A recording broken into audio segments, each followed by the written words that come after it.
there, and welcome to episode 119 of BigRedBarel Geek Speak, your place for all your nerdy needs on BigRedBarel.com. I'm your host, Lauren, the badass of Borderlands, and with me, as always, is the Baroness of Butts, Amorous Auntie Alex. Yawn butts. Yawn butts, indeed. Crown butts? I don't know. I'm just going with this.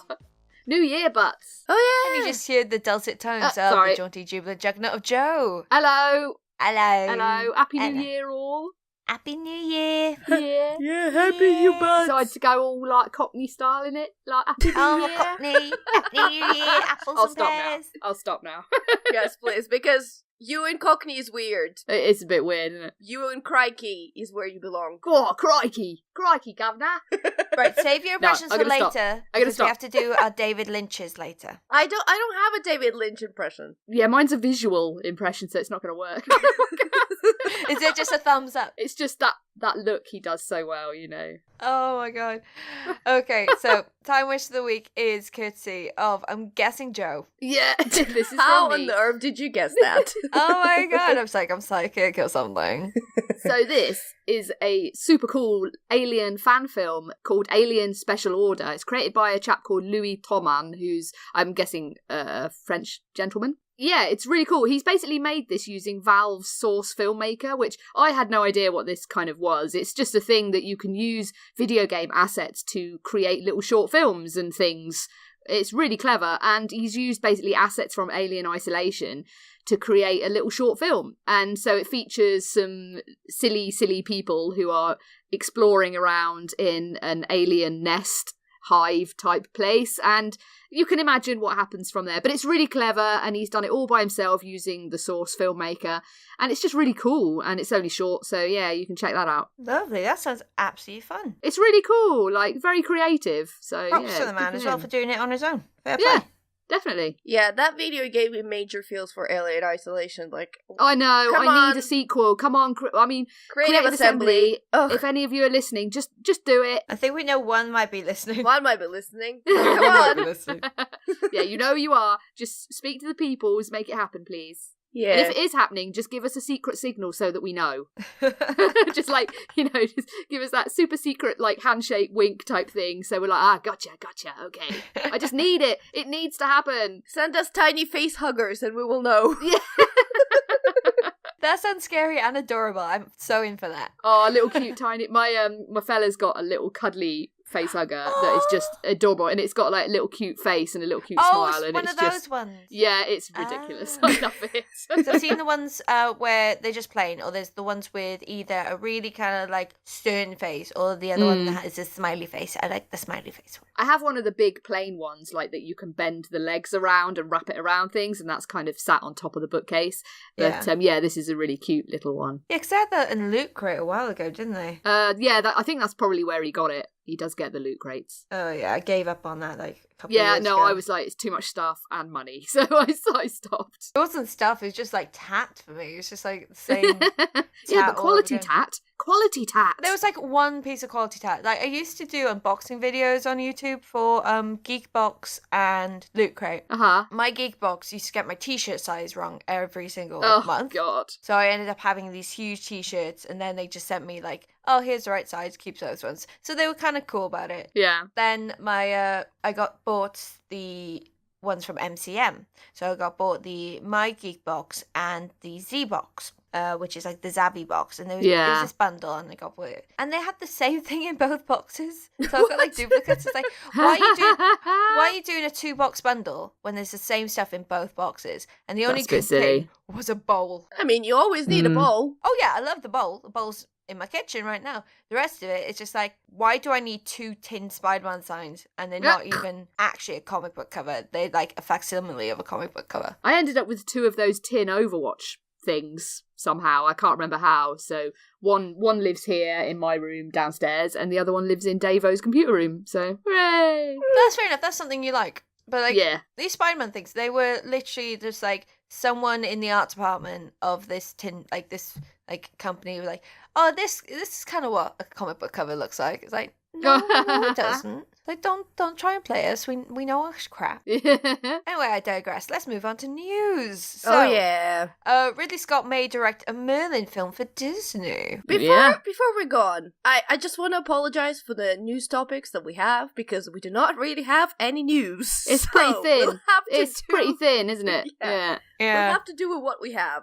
But it's the first week of the new year. Nobody's really doing anything except lying around feeling fat. So, you know, it's true, very true. But yeah, Ridley Scott may be doing Merlin. And I think it's all coming from this Guy Ritchie King Arthur disaster, where they originally thought that they might be doing a Merlin spin-off, because I believe Merlin wasn't actually in that movie. I didn't watch it. Yeah, no. Who did? But my dad did, because he liked the sword. Oh. That's the only reason my dad watched it. He kind of enjoyed it, but... Oh, it looked dreadful. No, I avoided it like the plague. But yeah, I was just kind of wondering what Disney Merlin stories are there. So there's a Sword in the Stone, but I don't think that's that. Yeah, the Sword in the Stone is so good. But yeah, Ridley Scott isn't going to make a live-action Sword in the Stone type film. From what I understand from reading around, that it is based on the T.A. Barron novels about Merlin, and the Disney have rights to that. And that's kind of sufficiently epic. And it's like about Merlin the years before the actual round table, like the TV show Avalon. I honestly don't know what they are, but I'm just trying to understand what this movie is about and drawing blanks, really. Ridley Scott is fascinating. Like, does he ever stop working? Because obviously he's come off the back of Alien Covenant and done all the money in the world, which is apparently going to do quite well in awards season. And now he's doing this. It's like, I don't think the man ever sleeps. And he's like 80 years old, maybe 70. I might be exaggerating. But, he's mental. I don't know how he does it, like, all the time. All the money in the world, all the changes he had to make to that last minute, and he just did it without any sort of trouble at all. It's, wow, he's nuts. You're obviously, like, a big Ridley fan for obvious reasons. Okay, yeah, I am usually. I mean, he winds me up sometimes, but yeah, he's he is definitely one of my favourite filmmakers. What do you mean he winds you up? As much as I love Alien Covenant in its own ways, it's not good as well. And, there's a lot of times where he gets so... Like, basically, the thing with Ridley Scott is, if he's got a good script, he'll make an amazing film. But if the script is terrible, he'll still make a film based on it and not really try and fix it, and then it kind of falls apart. So visually, he's an outstanding filmmaker, but he needs a good script writer, and sometimes I don't think like he really recognises that so much, and that's what winds me up, because I'm like, if you had such a better script, this film would have been so much better, or, things like that.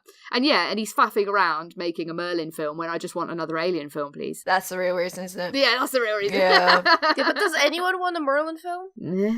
I'm wondering, putting this out there, because I wasn't really like, I need another Arthur and the Knights of the Round Table film. I need more Merlin Knights of the Round films. Table, we dance whenever able. Sorry.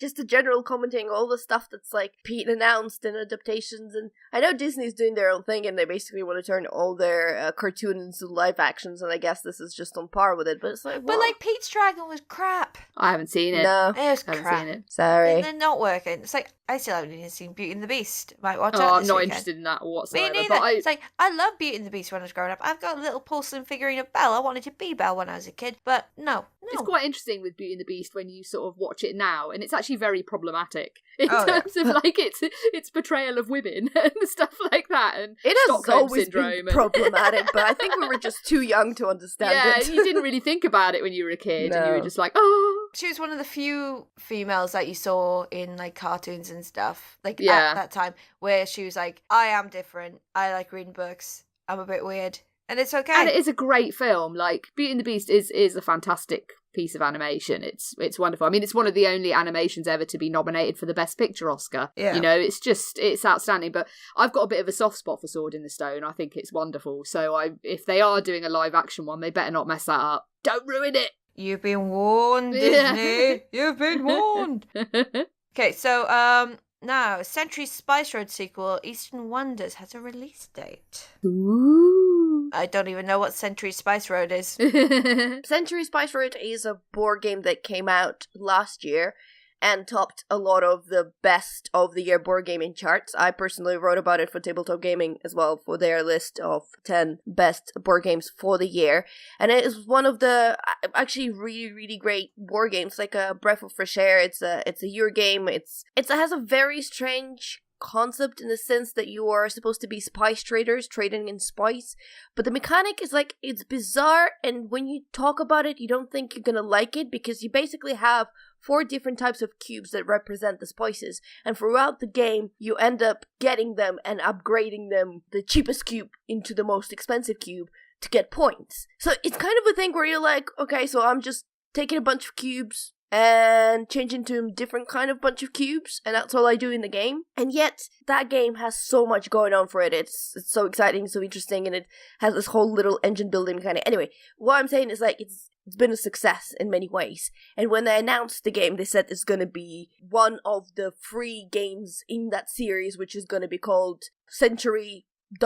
something. Eastern Wonders is the new one, and it's going to come out on the June 13th. And it's sort of the same style, but I guess a lot of people are being really hopeful because Century Spice Road was such a great game that they're hoping that all the other games in the series somehow are going to work together. And they did say that you would be able to play the 3 of them together in some kind of manner, or they were planning for this to happen. Yeah, everyone's just like excited and looking forward to the game, and it looks fairly interesting, but I was mainly excited about it because it is another game in the series of already excellent game. And that's about it. Delightful. Okay, moving on. Helena Bonham Carter is rumoured to play Princess Margaret in The Crown Season 3. I did say the news were thin. Yeah.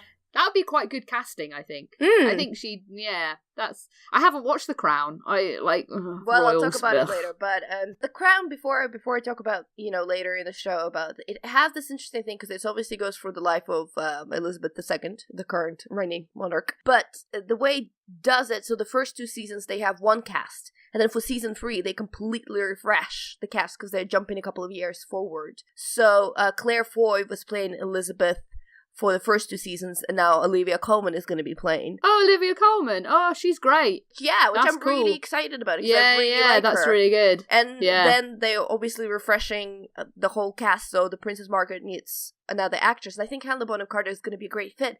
And why I especially put this news on is because I have not seen her in anything for such a long time, and I miss her. She's in Ocean's 8. I know, and I don't know whether I want to see... I'm going to see that movie because she's in it, and that's what I usually do. But I'm not banking on it to be great. No, I think it's going to be one of those like kind of stupid, like fun films. It's just like you watch it and you just veg out. It's not going to be cerebral or anything. Yeah, it looks like a Sunday afternoon type film that you just watch. When you're like, oh god, I've got to go back to work tomorrow. When you're in that sort of frame of mind, and you're full of food and that kind of stuff. Yeah, it's a post-roast film. Yeah. Absolutely. But it's just post the terrible breakup that broke my heart. She's not been into very much of anything. Yeah. Maybe she just needed some time. She probably just needed like a break. Did I tell you about this, huge coincidence, because they were my role models for a very long time. They were my first favorite celebrity couple. And obviously, Tim is my husband. Her partner is Tim. And then Helena Bonham Carter and me have the same birthday. So when they broke up, I was like, it's a sign! It's not sharp. Don't be stupid. Stop it. Probably the last few years, she's been a bit of a busy bee by the looks of it. She was made a Commander of the Order of the British Empire in 2012 New Year's Honours for service to drama, and in January 2014, David Cameron announced that she was appointed to Britain's new Holocaust Commission. What? It's a bit weird. What? We have a Holocaust Commission? Apparently so. What is that? I don't understand. I really don't know. Obviously it's a terrible part of history that we need to remember and things like that, but I don't understand that we have a commission. That seems... What does it do? Yeah, what does it even do? Do they sit around and talk about the Holocaust? Because that would be a bit weird. Maybe. I don't know. But she was also in Cinderella, and she was in Alice Through the Looking Glass the last couple of years. She was. Oh, yeah. Yeah. That's right, because she's the Queen of Hearts, isn't she? Yes, she is. Yeah, and she was a fairy tale godmother in the Cinderella. I've seen the first Alice film. I actually thought it was alright. Don't bother with the second one. Not great, but it had some really interesting visual ideas, and I really liked the Jabberwocky in it and stuff like that. And the visuals of the second one are quite impressive. It does look very cool. is just not a good film. I think it's on Now TV. I really like Mia Wasikowska. I think she's a really great actress, so I think she's a good fit. Well, she's perfect for Alice. She is Alice, basically. Anyway. Mercy's being nerfed again, and so is Junkrat, apparently. Joe is very upset about that again. Well, it's not unexpected. We kind of knew this was coming, and the Junkrat one is well overdue because he was just crazy OP and just, it was getting to the point like where he was a must pick because it was just the amount of damage he was doing was ludicrous. But yeah, so Junkrat aside, they just can't really leave Mercy alone, can they? They just like, here's another little nerf, here's a bit more. But I mean, let's go through some changes for the Junkrat. I think what they're doing is they're doing the radial damage on his mines. Because previously he has 2 mines that you can throw and basically instantly kill all the tiny, thin characters. Yeah. Whereas now the further you're away from the mines, the less damage it does, which is fine. It should have been there in the first place. That makes sense. Yeah. Is it that it won't damage you now if it explodes in midair either? So you can't just throw it in your face. It has to actually be on a surface. I might have got that wrong. No, I didn't hear that, but you're possibly right. I don't know. Mercy, again, they're just doing a bunch of stuff to her resurrect because it's a difficult ability. Like I can fully understand that they're really struggling to balance her in the game because the resurrect is so powerful and it just changes everything. But I just feel like first they take away the ultimate resurrection, fine, and Valkyrie is a good ultimate, but they've just messed around with it so much now in terms of so you lose. Now before, you could pop a resurrect, do Valkyrie if you had your ultimate available, and you'd have another resurrect and it was on like a shorter cooldown type thing. Whereas now, you're not going to get that bonus resurrect when you pop Valkyrie. It's still going to be on the 30-second cooldown. You can't do that Mercy thing of flying around and rezzing more than one person sort of thing. So it's kind of like, you're going to be limited to single target res, whether you've got ultimate or not. And it's been reduced in time, so rather than 20 seconds for Valkyrie, it's now 15, which doesn't seem like an enormous drop, but it's kind of hefty when you're playing, and the 5 seconds they do count. You do feel them because when they increased the time it takes her for resurrect for I don't know, for a couple of seconds, not that much. Yeah, you could feel the that. actual time to cast resurrect is mental. Like you cannot get into the actual battle and resurrect anymore, which is fine. You have to be much more conservative and actually be a bit cleverer about sort of which targets you're rezzing, and obviously you're going to always stick with your tank as much as possible if you're lucky enough to have a tank in the team. I think they're really struggling with her to balance her in the game, and whatever happens, people are going to complain. The thing here is that DPS mains just hate her because they can't kill her very well a lot of the time. Yeah.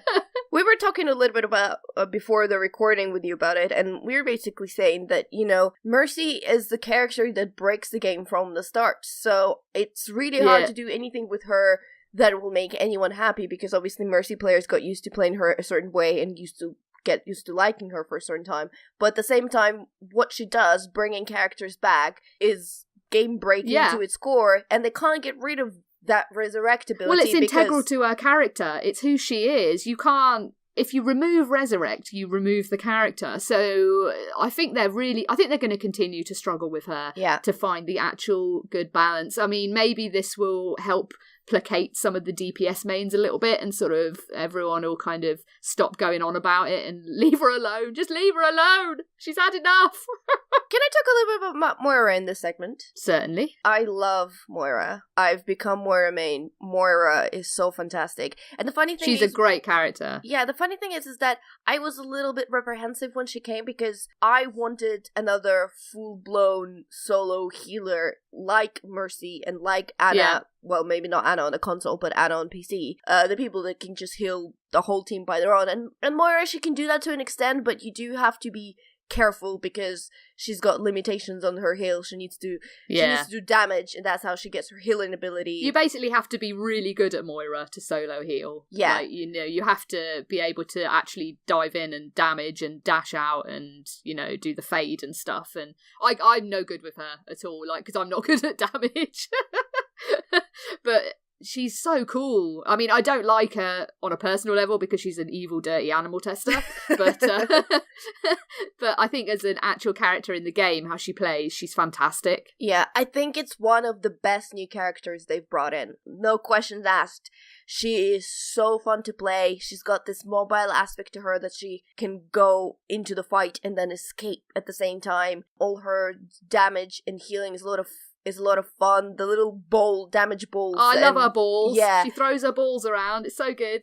It has. And the thing is, you have to, like, it seems like very easy getaway cards, also to speak, just to throw a ball out there. But the ball bounce around the walls, so you kind of have to be strategic about how you place them and at which.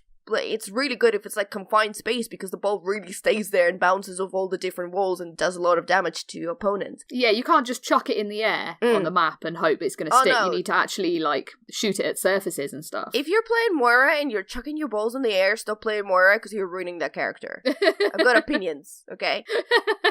But yeah, no, she's just great, and she's really strong despite not doing. I think there might be a nerf coming at some point because she just plays way too good, and when something plays way too good, they always nerf her. Yeah, well, that was when they first changed Mercy, and there was the new Valkyrie ability, and she was so fast, and she could insta-res, and it was just amazing. You just knew they were going to just ruin it. Yeah. It's fairly easy with her. I pretty much, well, not every game, but it's very easy for me to get medals and eliminations and, objective kills and whatever. Mostly all the time, I'm the one with the gold and also have the gold healing. It's not like I'm neglecting my healing responsibilities, but also she's so good at dealing damage.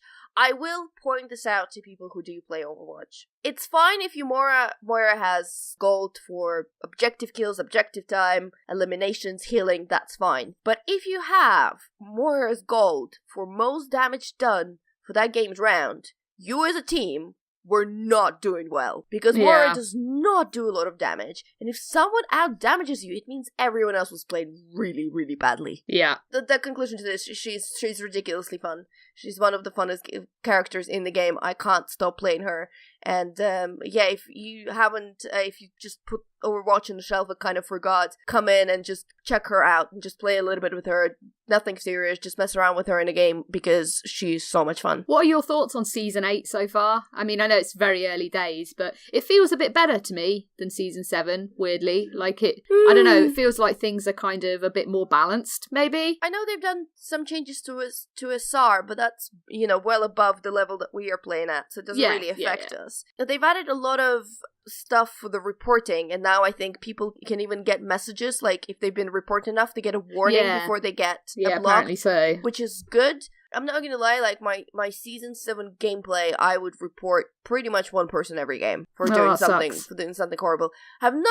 Didn't do much reporting in Season 8, but I think the beginning of the season, everyone is trying to be really good and play and level up and rise as high as they can. And then, somewhere towards the end, it's just complete mess because no one cares anymore. And they're like, they're just playing all the worst characters. And if you're trying to level up the last minute, maybe like you're on the brink of something and you're hoping, okay, I'm gonna go from plat to diamond and I can get more competitive points for my golden weapon. That's not gonna happen at the end of the season. Like, that's really not gonna happen. I mean, I kind of feel like the matches I've had so far, the matchmaking has just felt a lot better. I have not played a huge amount so far, to be honest, but it just has felt like there's been a couple of matches, but most of them have been pretty evenly balanced. Like it's been a close fight and it's not just been a walkover or a smashing kind of thing. So I don't know, like you say, early days, everyone's actually trying. So. Yeah. No, matchmaking wasn't really great for me. I mean, our problem is that I guess the system says, like, if we're playing with Thomas, who plays quite a bit, but he doesn't have the star rating, right, yet, because he's not put enough hours. Yeah. It tends to give us other people that don't have a star ratings, but they obviously, A, not as good as Thomas. Yeah. And B, they're either playing solo, so they don't have people, like, doing call-outs while they play and stuff like that, which also helps, and they don't know the game as well. So we're basically we usually play the three of us, and we get three fairly experienced players, and we put against the newbies who have no idea what they're doing or not listening to our group up signs, and that's fairly annoying. And I think that is mainly because the game considers that Thomas is a newbie, and it's okay to put him with the newbies, despite the fact that, say, Calvin and me have been playing for a ridiculous amount of time. That is annoying, because we're like, can we get players who actually know what they're doing? Because Thomas does, but the game doesn't think so. There you go. Sorry. We're done for Overwatch for the next 2 months. Yeah, Overwatch talk is done. Yeah, I didn't know what you were on about. Sorry. Sorry, Lauren. Did you have a nice coffee break while we were talking about this? I looked at dresses. Just thinking about what we're going to be discussing next. So, going into our topics this week, I'm going to kick off with a game that's not even out yet. So, I've been playing a bit with PSVR, and I haven't had a chance to speak about a game which I'm really, really excited for, called Moss. Joe, you've heard of it, haven't you? I've heard it. It just looks super cute. It's like you're a little mouse. Oh, yeah. I mean, come on. Adorable. Well, I've heard about this because I've got a person who basically buys all PSVR games, so I know that it's coming out. So, the little mouse is actually half of the game. So, you play as two characters at once using the standard PlayStation control pad. The mouse you control like a standard puzzle platformer. So, this is a puzzle platformer VR game, basically. So the mouse you're controlling with the analog stick and the buttons, and you're going around jumping on platforms, fighting off enemies, solving puzzles, like you'd expect. And it's an adorable little mouse and she does sign language as well. It's currently American Sign Language. Aww. So she'll actually speak to the player in sign language. She'll sign to you. That's adorable. Do you need to know the sign language to understand her? Oh no, you'll figure it out. It's like all context clues, basically. But it's the only game where it's fully signed. And who she's actually signing to is this kind of godlike deity character who is your head. So the view of the game is you're kind of like in front of a scene, but you can stick your head into it. So in the first scene in the demo, you're in a lovely little kind of glade area with a lake and some foliage, all very, very pretty. If you look into the lake, you see your godlike face, which is kind of like No Face from Spirited Away. Mm-hmm. Oh, okay. And you control the environment. So by moving the controller, like actually physically moving it, because the PlayStation VR camera tracks the light on the front of the controller, and using the triggers, you are able to manipulate certain parts of the environment. So if it glows kind of like an icy blue, you can manipulate it, like by making platforms, by turning things, by creating stairs. You can also hold enemies. So your little mouse friend, I can't remember her name at the minute, but she can run up and kick the shit out of them. Oh. It's a co-op game on your own. Not like A Tale of Two Brothers, where you control each brother with a different analog stick. It's actually very, very intuitive, because you can do... you can control things at the same time once you get used to the mechanics. The demo's been out, we had the demo at EGX, and it's been on the PlayStation VR tour because I was showing it off at Westfield, where you're going through this little environment and you have to solve basic puzzles like the deity has to pull out a platform so the mouse can get over to the other side of the screen. You have to help her open a set of very large doors, kind of like Uncharted vibe. Then you have to teach her how to like defeat enemies. The final one is there's this massive tower in the middle of the screen, and you look at it, it's like, okay, I don't know what the hell to do with it, but you start figuring out like, oh, you can turn it. I can stick my head into it and have a look around and see what each of the different levels are and try and figure it out that way. And it's a mechanic that you wouldn't have in a normal game, because you just be seeing it from the front, like, oh, that's a tower, it's trial and error, but like, nope, I can actually physically stick my head into it and have a look about, which I think is really, really cool. The demo ends with her facing off with a massive snake, and then it just stops. It's like, okay, I have no idea what else is going to happen, but it looks utterly fantastic. It's out in February, and I cannot wait to play it. Yeah, look, everything I've seen so far just looks so cute. It just, really nice idea. Oh, it's my favourite VR game so far. Like, I love Super Heart, I love Don't Stop Talking and Everyone Explodes, but this one is so far it's calm and very, very beautiful, very stylistic. But I think there's going to be a bit more peril in the future when it comes out. Yeah, no, I've heard all the great things about her. Like, whoever has played it and talked about it were like, yes, we're getting this. This is going to be a great experience. We really want this to come out, so... Her sword's a little blade of grass. Aww. I know, right? And, like, when she gets hit, she obviously starts to, like, lose health points. But you don't have, like, a health meter or anything. But she's got a little backpack on, and it changes colour if she's damaged.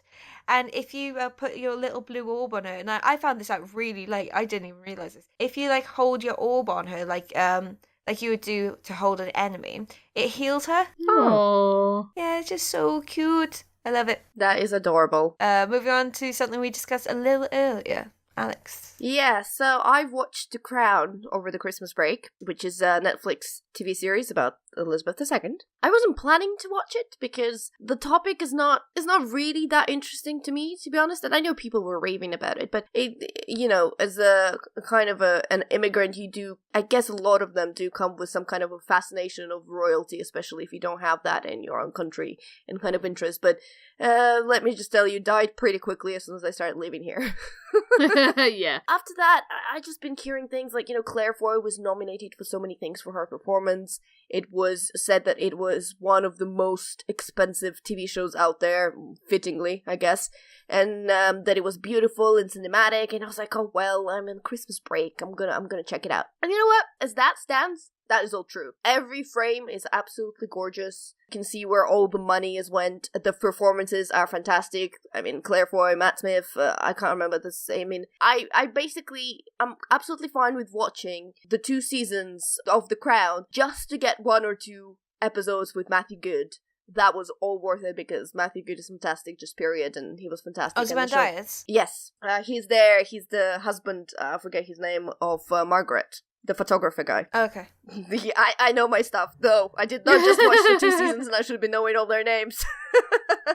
Yeah, but having watched The Crown, she says, I've got statements/questions. The big statement number 1, and Tim can attest to that, because while I was watching it, and for about a week afterwards, I was going around the flat and going, I don't understand what royalty does. Can somebody explain to me what royalty does? What is it for? What is its purpose? What does it do? You have that shelf with all your cool stuff that you just look at and it has no actual purpose. Yeah. That's the royalty. They're a tourist but without attraction. being cool to look at. I can't. I mean, I'm not like a Republican or anything like that, but I'm not a fan of the royals. I don't see what relevance they have in modern society, really. They're a tourist attraction. That is it.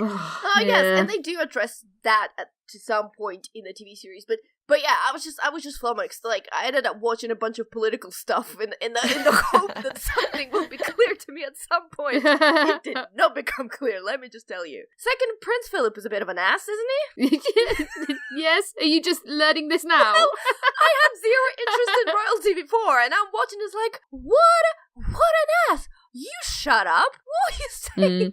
Like, that kind of stuff. The series, the performances, it looks fantastic, but I honestly, I'm troubled to recommend it because of one thing is that I always think this sort of things needs to have a firm stance on its opinion. And in this case, I think the either or is quite clearly, are you for the crown or are you against the crown? And it feels like the story jumps around the place. Like, there will be episodes where it's showing how backwards they are, how they're so out of touch with the reality, how useless in many ways. Like, she can't do anything. Like, she can't even, like, publicize her political views, which is obviously news to me, but she can't do anything. And then there's episodes where, like, no, it was this uplifting and so nice, and oh my god, poor Prince Philip, for 4 days when there was fog in London, he couldn't go to his flying lessons. Oh, this is terrible. Oh, no. Seriously?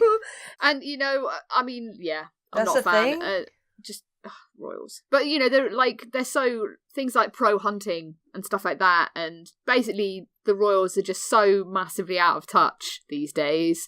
And but you see, that's the thing. Like, I think it really needs to decide what is it actually saying. Yeah, it needs to actually fall on one side of the debate. What they're trying to do is that, because obviously the royalty was viewed as a symbol for most of its time, they're trying to make them human. They're trying to tell the human story. But at the same time, you can't just tell a human story without putting your opinion on it. And so far, it looks so opinionless. And even, they have this whole, obviously with Margaret and her uncle, who was Edward, or his real name was Edward. I can't remember, guys. Anyway, the king before George had abdicated because he married a divorced woman. They get a stance on this that they can't basically be with who they are because Margaret has this whole affair with the other dude.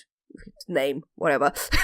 I'm so good at this. That bloke. And then they do stance on that, and it's like, okay, so do you think that this is unfair for them? And TV shows like, well, it is kind of unfair, but what you have to understand is that they had a problem in the way they were perceived, and blah, blah, blah, even though the newspapers were on their side, the problem, and I'm like, oh my god, just tell me what you think about it, because this back and forth is making my head hurt. They had an opportunity to be relatively subversive as well, I guess, because the thing that's always quite funny and ironic about the royal family is that papers like the Daily Mail absolutely love the royal family. The irony being is that the royal family are immigrants. Yeah. They're founded from immigrants. And it's just hilarious. And so you had, in a show like this, there is the potential to have been like relatively subversive in telling that story. It's like, you know what? All the far right people who like have like the English flag and they all love the Queen and all this stuff. It's like, do you realise actually where the family comes from? And they're all, it's just...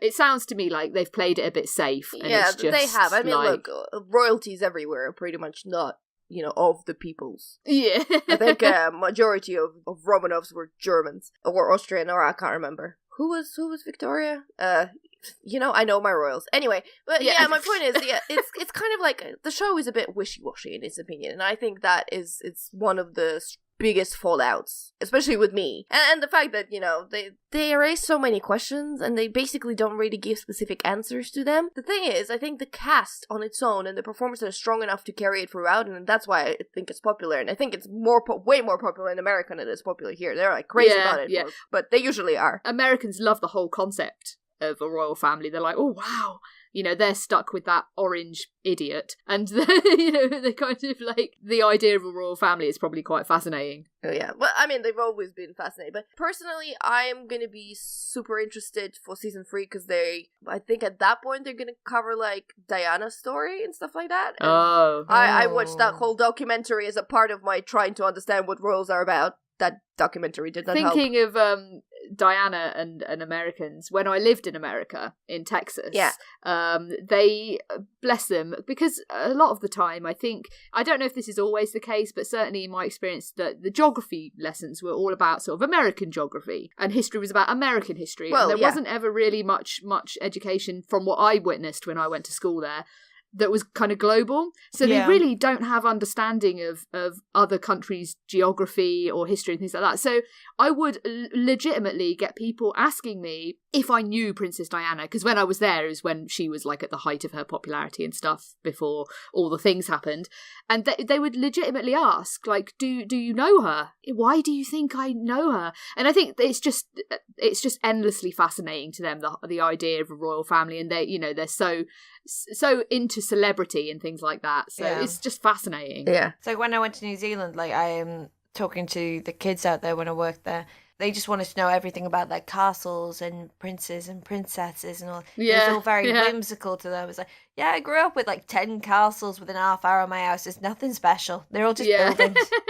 Most of them are falling down. It's like, no, they're all pretty good. There's only one where like one of the towers is half falling down. Oh, right. That's Caerphilly Castle. All our castles are pretty good. Oh, we've got like a couple here. We've got Warwick Castle, which is obviously like a big tourist thing, and it's fine. But there's also Kenilworth Castle, which is like fallen down. It's a ruin, and it's just great. It's really cool. No, I literally have like one that looks like it should be a Disney princess castle down the road from me called Castle Coch. It used to be pink when I was growing up because it was made from red brick, but it faded over time. Now it's kind of a normal colour. But it is like the atypical turrets, towers in the side of a mountain surrounded by trees. If you Google it, it's Castle Coch and it's a C-O-C-H. It looks like a Disney princess castle. Nice. Yeah. There you go. Moving on to another TV series, which I absolutely adore and haven't had a chance to catch up on yet. So Joe's going to give us an extremely spoiler-less breakdown because I'm watching it today. No spoilers whatsoever. I will be very loose with my description. So it's Black Mirror. We've got season 4 of Black Mirror is now on Netflix. I'm a huge fan of Black Mirror. Watched it from the start. Me too. I mean, Charlie Brooker's just a national treasure. And I missed this. I missed Year Wipe this year. I really missed Wipe, but he was kind of busy doing this, so I can forgive him. But I'm going to need 2018 Wipe next year. It's going to have to be a thing. Yeah. I would possibly say that this season isn't as strong overall as last season, and there isn't an episode that is immediately stand out as like San Junipero. San Junipero was obviously magnificent, and also the opener with Bryce Dallas Howard in that I've forgotten the name. The one where there's social media. It's like Downvote or something, isn't it? Yeah, I can't remember. So there isn't an episode in this season that I think is as strong as those. Okay. But there is still some really interesting stuff. What's quite interesting is what I've seen from other people's reviews and lists, like rankings and things like that, is that some of the episodes that I like the most, episodes that other people just don't really get and they don't like at all. So there's one called Metalhead, which was directed by David Slade, who worked on Hannibal and American Gods. And it's fully black and white. It's like a post-apocalyptic environment where there's these little robot dogs. It's essentially a 45-minute long chase film with this devil robot dog trying to chase down this woman it's fascinating, and visually it's incredibly striking. And what I loved about it is that it wasn't trying to explain everything and have like this deep involving story with like a big twist. It was just an unashamedly visual chase film, and it was really cool. There's some other episodes that are great, like Black Museum, the one that ends the series, is really fascinating, and it's got some really interesting moments in it that kind of make you sort of cringe in your seat a bit, sort of things like that. There's one, what's it called? Hang the DJ, which is about sort of dating apps. Okay. And I would argue that that's this season's closest to a San Junipero type episode, in that it's essentially quite optimistic and funny and has some nice human drama and things like that.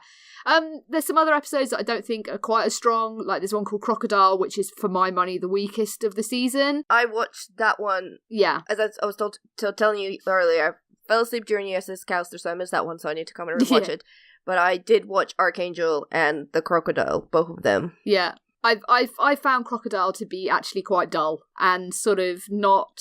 There were so many lapses in common sense and logic that it just kind of. I thought it was definitely Charlie Brooker on a weekday writing that. Archangel was interesting, but I think let itself down in a couple of key areas. But what's interesting about Archangel is it's directed by Jodie Foster. Yeah, I was just about to say, because I didn't know she was directing now, and when her credits came up, I was like, whoa, that's really interesting. She's done a few other things. I can't think what they are right now, but I know she's been working as a director off and on for quite a while, and she is a strong director. Like, she's pretty sort of visually interesting and stuff like that, but I felt like Archangel was a little bit obvious at times and a little bit sort of lacking in some areas, but still better than Crocodile. But yeah, the opener that you mentioned, USS Callister, which is the Star Trek episode, basically, that took me kind of by surprise in how the story actually developed, and it turned out to be one of the creepiest episodes of them all. And I think one of the things with Black Mirror, and there's always been the thing with Black Mirror, is that it has the potential to kind of really make you think about things, and that's where it gets a lot of its power and fear from, is that not necessarily what's happening, but the actual, if you think about some of the concepts, like having a digital version of yourself that is essentially you, but trapped in a simulation for eternity in a moment of pain, that's an incredibly striking idea. And if you actually think about the ramifications of something like that, it's quite scary. That's when Black Mirror is at its strongest. So I think, yeah, overall, it's not as good as season 3, but there's still definitely a lot to recommend, and there's some really strong episodes and some weak ones, and it's still, anything that Charlie Brooker writes is always worth watching. So yeah, I do fully recommend Black Mirror. There you go. Done. Awesome. Sorry, I did phase out a little bit because I'm watching it today. I'm really, really excited. Yeah, no, I haven't spoiled anything. There's still plenty to discover and enjoy. Yeah, because I absolutely adore it, and I love the whole individuality of the episodes. Yeah, yes, that and Inside Number 9, which is starting again this month. Mm-hmm. Mm-hmm. Oh, that's something else I watched this Christmas. Never mind. It was the League of Gentlemen Christmas specials. Yeah. I haven't watched it yet. I forgot it was a thing. Yeah, it's all on BBC iPlayer. So Alex caught up on some movies over Christmas. Yeah, this is going to be quick. I'm just going to give 3 recommendations, and 2 of them are quite obvious because I think Joe spoke about them, but I was catching up with things. So number 1, I watched Paddington for the first time, which is as adorable and restores your faith in humanity as you would have predicted. I hated it. Well, I love Paddington. Well, you didn't like Paddington? No. You're dead inside. Oh, wow. I am dead inside. I am. But I just did not like it at all. No, to be fair, my fella didn't like it either, and I'm just like, I don't even know if I can talk to him anymore. I thought it was the perfect movie to watch over Christmas. It's beautiful, yeah. It has so much heart and so much worth, and some of the jokes just landed to me when, the sat-nav things goes there to the left, and I just died. Yeah, it got me. You should try. Like, this is the movie that I think you should try, and there's so much heart and worth, because if you do end up liking it, you're gonna get a lot out of it. So that's number 1. Number 2, I watched It. Now, you all know that I'm scaredy cat and I don't watch horror movies, but we did watch it, but Thomann and Coleman made me, and I think for only one of us it was actually a horror movie, but because for the two of the other ones, it was a comedy, because they're basically watching most of the time me shivering behind the pillow and screaming at the screen. It's a scary film. It is a scary film. It does have some humor in it, though. I have to say, it made me laugh a couple of times. But I really enjoyed it. Never gonna watch it again.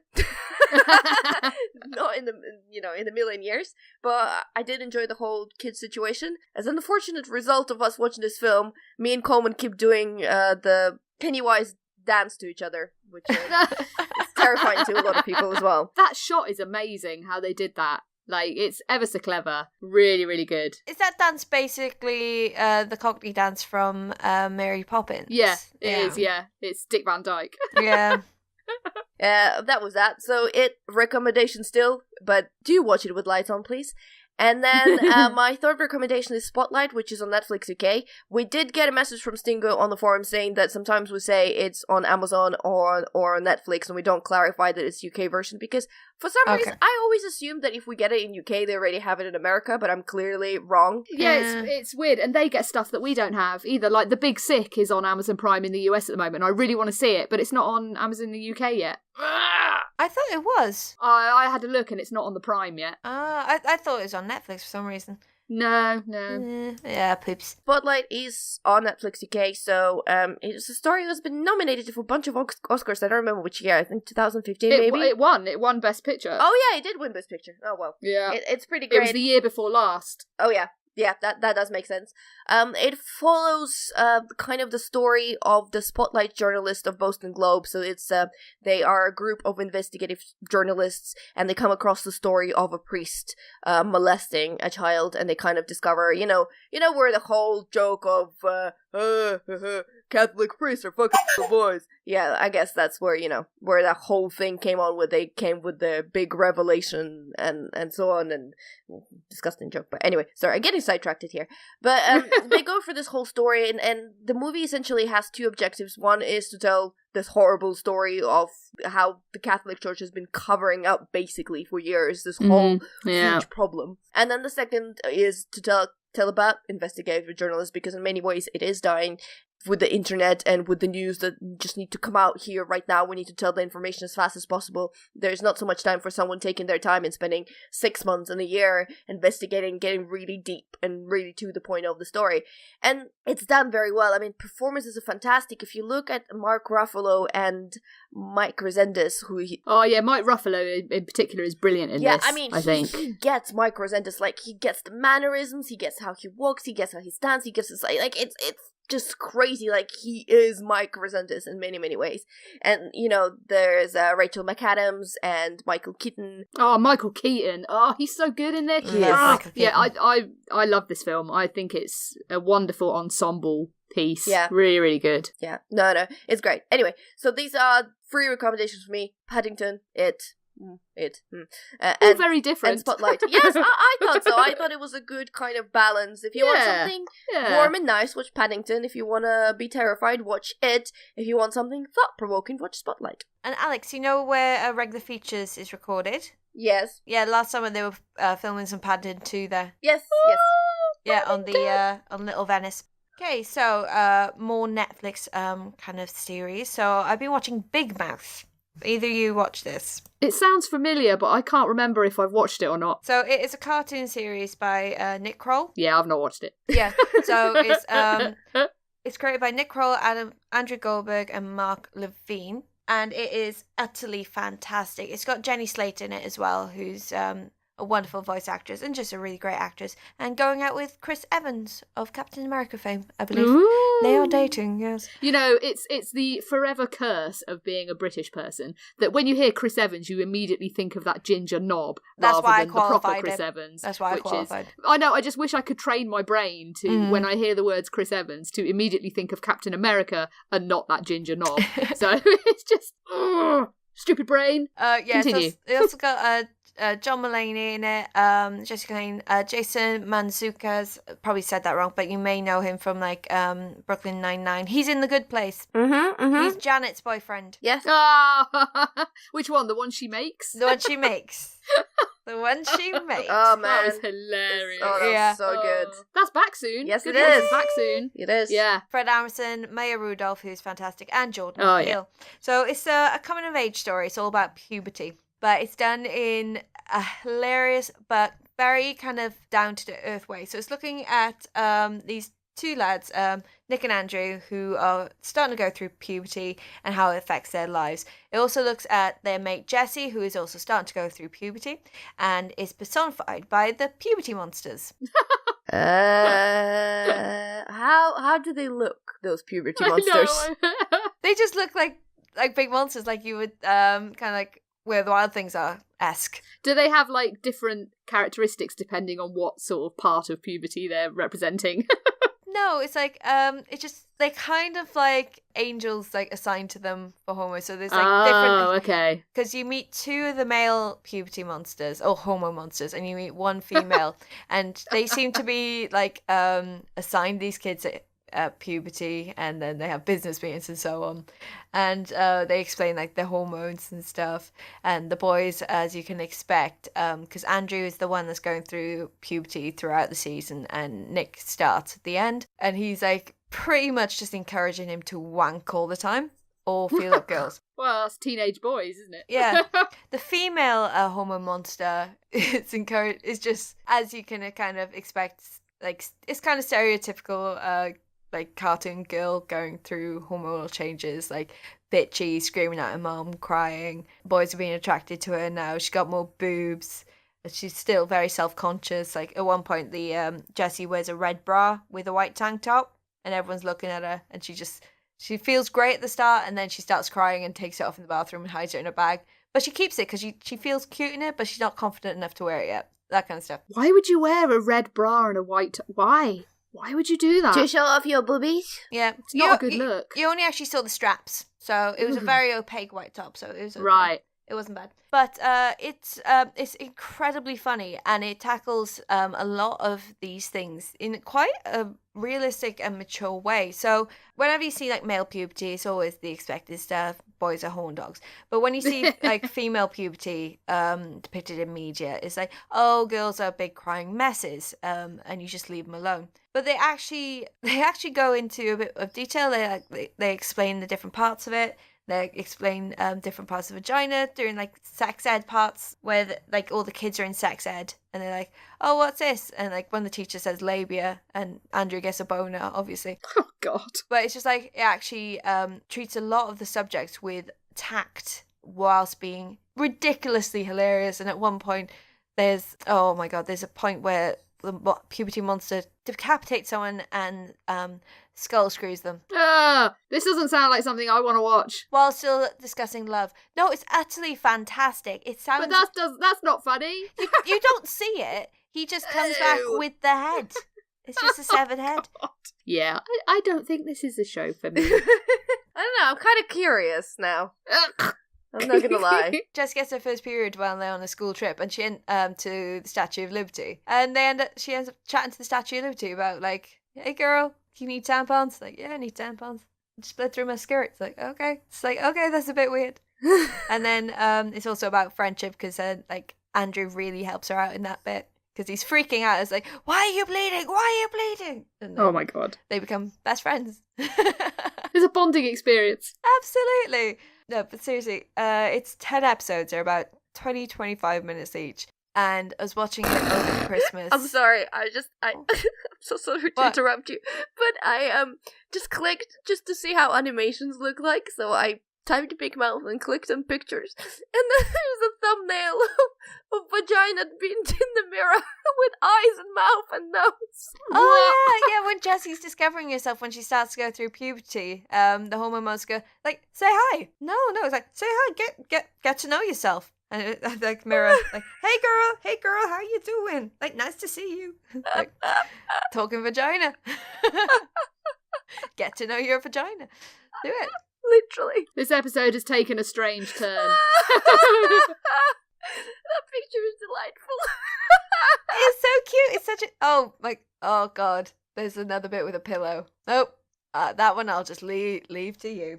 That's fine. It's 10 episodes, about 25 minutes each. Started watching them randomly on actually Christmas Day. That's a weird thing to watch on Christmas Day. Well, me and the fella we were just like utterly full of food, and then we just like, what should we watch? We just finished watching Bill Murray, so we watched Scrooge, and then we watched A Very Merry Christmas. Like, what do we watch? Something stupid. Like, oh, that looks weird. Let's just try an episode, and we ended up missioning like the entire thing. It was fantastic. Yeah, see, we watched A Muppet Christmas Carol like normal people. I watched Scrooge. Scrooge is great. I watched that. I might have watched that on Boxing Day. I went through quite a lot of the Christmas movies this year. Obviously, Die Hard on Christmas Eve. That is the tradition. And yeah, Muppet Christmas Carol on Christmas Day. Yeah, so check out, even if it's just for one episode, and tell me what you think, because it is just ridiculous. I was so sure that Maurice the Hormone Monster was Will Arnett, but it's not. It's Nick Kroll. But he sounds so much like Will Arnett. Moving on to another Netflix show, Alex? Yeah. It's all about the Netflix. It's all about the Netflix. We start the year the same way we finished talking about Netflix.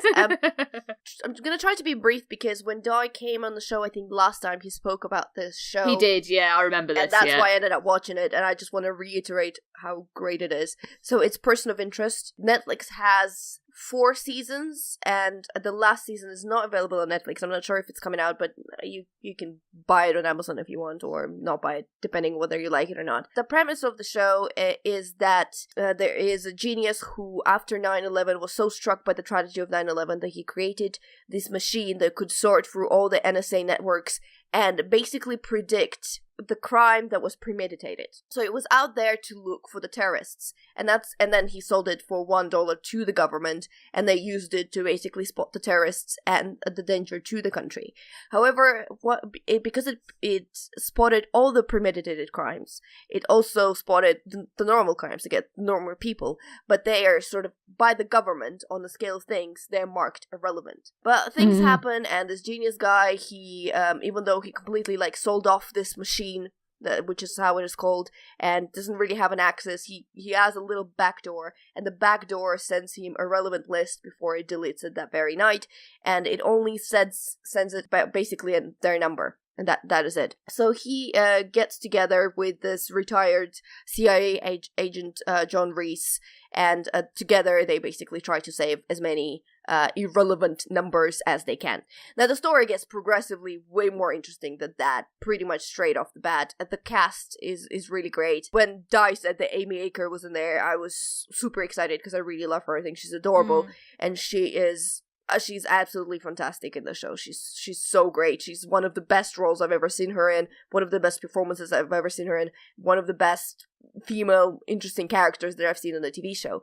And normally I'm not a big fan of the procedural shows. I get a little bit of tired of them when you have to solve one crime every episode and blah blah blah blah blah. And this show does have a little bit of that, and some episodes I would have kind of skated past because they're just procedurals. I mean, they're interesting in themselves. I think this is a very well written show in the terms that every story they presented has some kind of angle and some kind of interesting thing. I mean, sometimes you can see through some of the things they're trying to veil a little bit, and you can see where the plot twist is going to come in, but that's not so much of the point.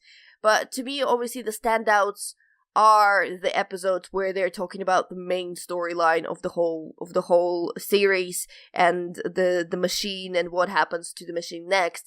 And I don't want to really say much about that, because I think when you realize what the machine actually is, your realization is like, oh yeah, well of course it is. But I do think it's still a really great revelation, and the show it just goes through very major story bits, like everything you think, well, surely that will happen. It happens, they explain how, it makes sense. Well, surely someone else would do that. It does happen, that's how it happens, and that's how they do this. Surely, blah, blah, blah. And, so they're really good at predicting the logical steps for the next story and explaining them in a very, very great manner, and basically binged watched it in, a space of a month. It is an absolutely fantastic show, and please listen to Di and me and try it out at least a couple of episodes. I mean, as I said, there's some episodes that I think you can almost have on the background while you're doing something, but then there are some episodes that are just gonna completely grip you and take you. And one other thing, the season 5, which is the shortest season of the whole series, it's only 13 episodes compared to the 20 for the other seasons. But if you look, not that we trust IMDb ratings or whatever, but I think the rating for almost every episode, maybe except for 1 or 2 of season 5, is above 9. All right. So it is, everyone universally liked it, and the finale is one of those endings that was great. And Nolan family has a lot of involvement with the series. Jonathan Nolan is a showrunner. It does sound really good. I don't understand why I've not watched it yet. You absolutely should. Yeah. J.J. Abrams is executive producer. Oh, that might be why. You wouldn't know unless except for the credits, you wouldn't know. Okay. But cool. no, I really recommend it. I think it's a great show. It asks some really important questions, and one important thing to notice is that this show, I believe I'm correct in saying that it started before the whole Snowden debacle. So it asked questions, very important, interesting questions, before the whole, Snowden thing got revealed. So it was thinking that far ahead, and until the very end, it still thinks that far ahead, and it's amazing. There's so many. I need people to watch it so I can actually discuss some ideas that this show poses, because it's just great. But yeah, please check out Person of Interest. You're not gonna regret it. Michael Emerson, such a great performance. If you remember him as Ben from Lost, Ben from Lost is nothing on Harold Finch. Harold Finch is amazing. One of the best characters in that show. There you go. Fantastic. So plenty of stuff to get you through the cold and I'm guessing cash trap January that we're all going to get this month. So thank you very much for watching.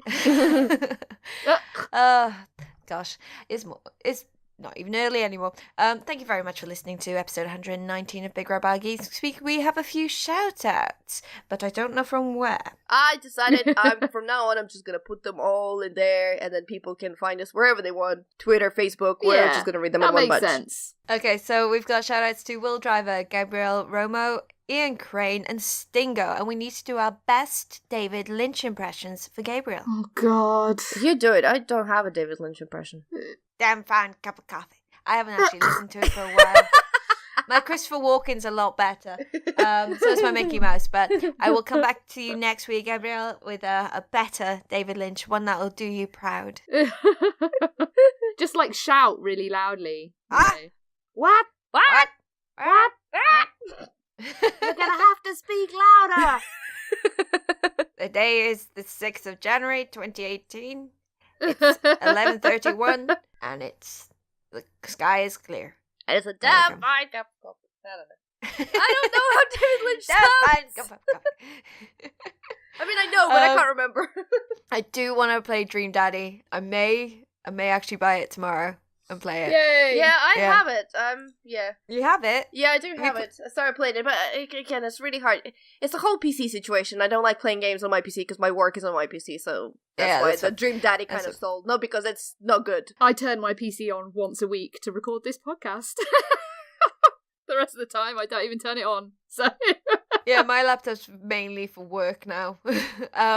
But I have asked Alex to try and play Doki Doki Literature Club. So hopefully... I'm excited. It's not going to happen soon, as I told Lauren, because I've got some deadlines for January.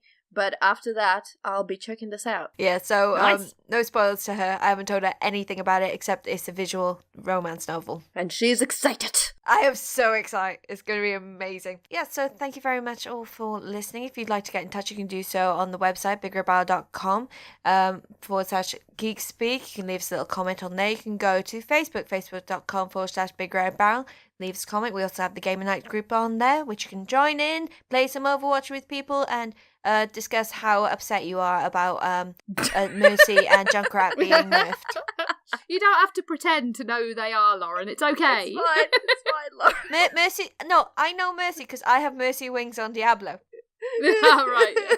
That's your point of reference. She's the best one. She's the best one. She's you don't the have best to think one. about the others, Moira will fight you. Probably would. I thought, well, I think Winston's cute, and then I thought, Yeah, Winston's adorable. Sean loves May, doesn't he? He does love May. He May does. is Bay. May is Bay. May is Bay. You can also go to Twitter at BigRedBarel using the hashtag GeekSpeak. You can just use personal Twitters. I am at The Sweet Shrimp. I'm a DustyTulip_. I'm at Pixel Ritual. You can also go to iTunes, leave us a little comment on there. You can go to YouTube, youtube.com /BigRedBarel TV. Leave us a little comment on the video there. We also have the Destiny clan going on. So we have the PC, Xbox, and PS4 Destiny clans, which you can join into. I'm going to do a little plug for my own thing because I'm starting a Rocket League day at Loading Bar Stratford every other Sunday starting on the 21st. It's for all, so if you think you're rubbish, if you think you're great, come along, play, have some fun. We're going to have a giggle. Rocket League is so good. Like, it's such a great game. I wish I was better at it, but I suck at And you Rocket can play League. it on projectors, so we're going Oh, I suck so hard at Rocket League. I'm just the worst. But it is an awesome game. One of the greatest videos our friend Martin did that is on the internet is of Joe playing Rocket League, and that is all I will say. Links will be below in the show notes. We also have Tabletop Tuesday. Is that coming back next week? Yes, it's coming back on the 9th. We're going to start our year strong with Bloodborne, the card game. Ooh, Nice. extravagant. Yes. So you can head over to Loading Bar Scenario in Dalston, in London town. Join in. You can win a copy of that Bloodborne game just by playing it, letting Tim or Alex know that you played it. You don't even have to win it. When you're around, you can get your name put into a prize draw, and you can win it by 10:30 that very evening. That wasn't as smooth as usual. You could tell us to start the year. Have I missed anything? I think you're good. Okay, so once again, Happy New Year, and thank you for listening to episode 119 of Big Red Barel Geek Speak. I have been Lauren. I've been Butts. I've been thinking about David Lynch quite a lot for the last few minutes. That's not a bad thing to think about. No, it's alright. To be fair, it's good. Yeah. He did like promote the whole Laura Dern is Bay before everyone else realised he it. He is a first adopter of Laura Dern. Yeah, he's the OG Laura Dern fangirl. Yeah. He had a cow and everything. And we bid you goodbye. Bye. Butts. Lynch butts. Yeah.